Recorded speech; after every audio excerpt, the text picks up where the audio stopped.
So let's do the next set. All right. So, I think I saw her. Is Molly Wolford here?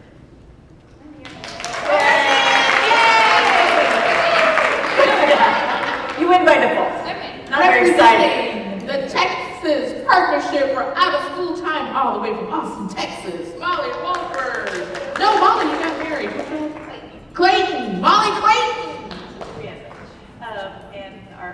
Who's her competitor? Oh, her competitor is from Right Brain World, Julia Gabor. Julia!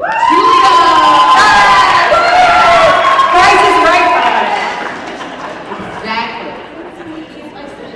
Oh, look, such friendly competition right now. Have a seat, ladies, please. Okay. All right, so Miss Molly, we have a question for you. Okay. So the rules are we have 5 questions. Whoever rings the bell first will be the one that gets to answer the question. And speak into the mic because we have one mic for you to share. And Trina will call on you after you ring the bell. Okay. All right, so now that we're clear on the rules, if there's not y'all hurt me.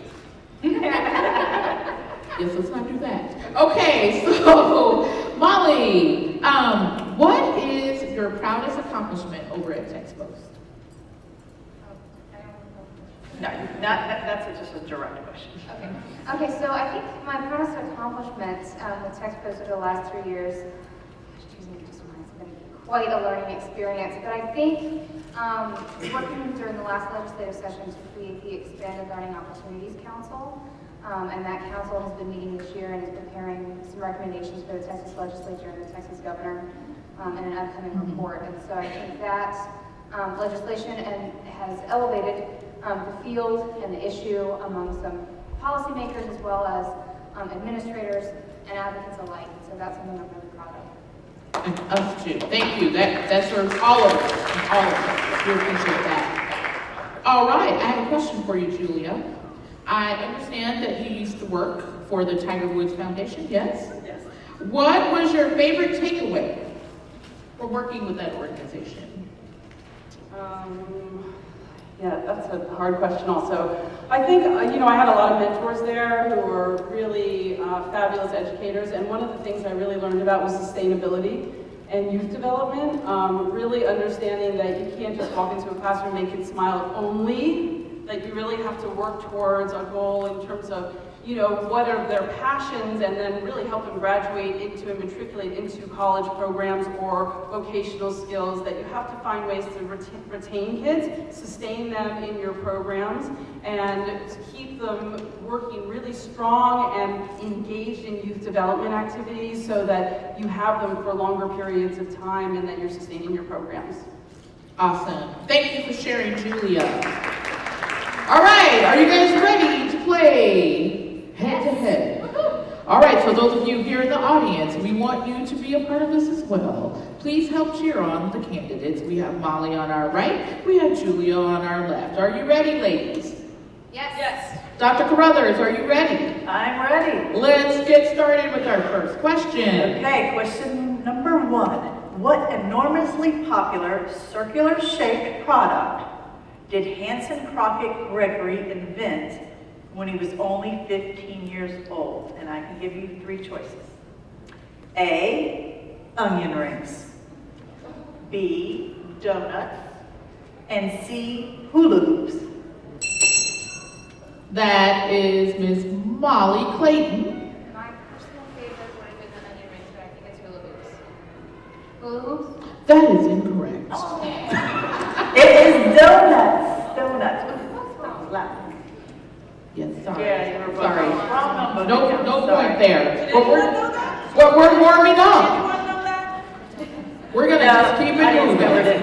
Okay. Question number 2. No phone friend, sorry. Okay.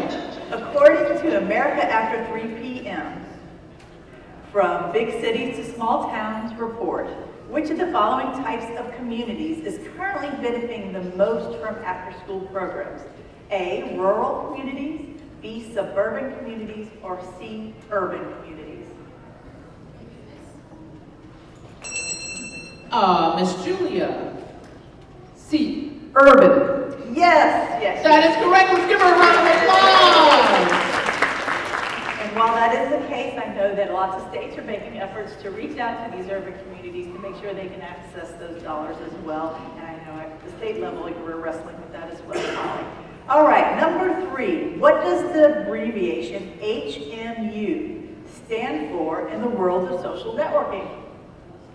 Is it A, here's my understanding, B, hit me up, C, handmade umbrellas? You go ahead if you know. Miss Julia.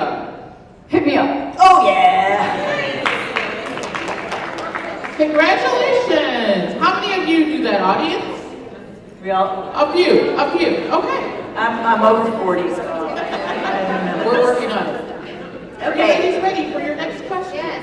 Dr. Carruthers. Question number 4. According to the After School Alliance's Roadmap to After School for All report, how much does the federal government contribute to the overall cost of after-school programming? Oh, you know this before you give your choices? Oh no, please give me this. A, 11%, B, 33%, or C, 15%? I was going to give you a dollar amount. But I'll go with 11%. Correct. And what is the dollar amount? I was going to say 1.2 billion. Oh, you need to lean over in the mic. Sorry, I was going to say 1.2 billion. 1.2 billion. I don't have that written down. I'm going to say you're right. We're going to go with that. That sounded good, right, audience? Yes. Okay, everyone's agreeing. All right, final question, ladies. Are you ready? Who said education is not preparation for life, education is life itself? A, John Dewey, B, Jean Piaget, I may have said that wrong, and C, Sarah Palin.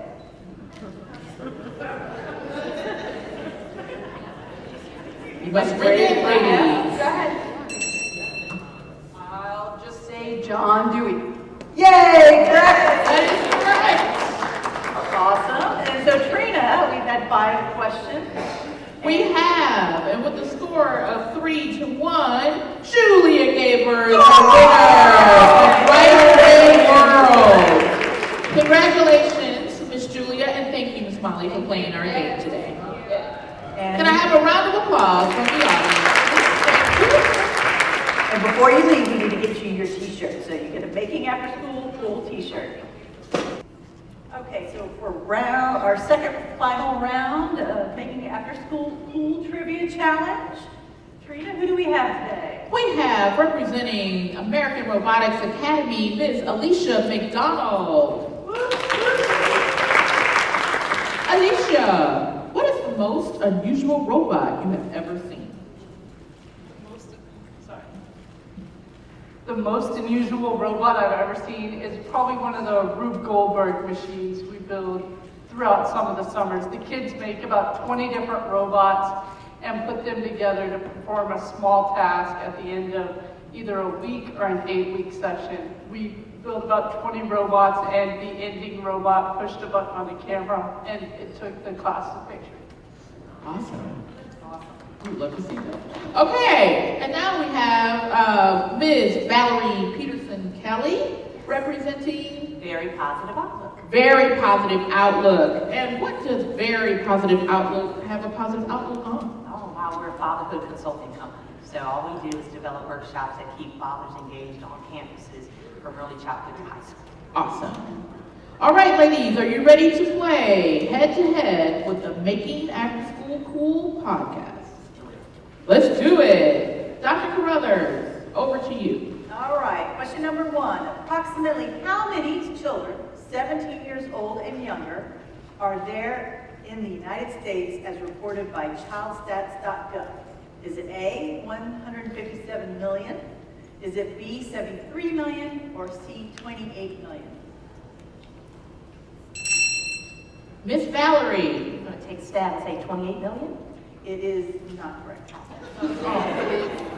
It is B, 73 million. A lot of, that's our end that we have to work with for our researchers out there. Okay, well, we're just warming up here. Are you ready, ladies? Are you ready, ladies? Woo! All right, Dr. Carruthers, over to you.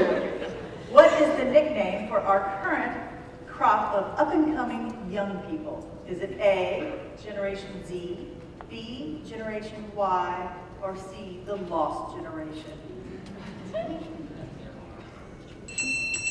Ms. Alicia. Is it? What was A again? A was right, Generation Z. Oh. Congratulations! Give her a round of applause. Oh, I thought you were saying that. Great job. All right, ladies, are you ready for your third question? Yes. All right, Dr. Carruthers, over to you. A recent University in California, Irvine study found that the mental health and behavior issues of children were most negatively influenced by which of the following factors? A, the divorce of their parents, B, the long-term incarceration of a parent, or C, the unexpected death of a parent?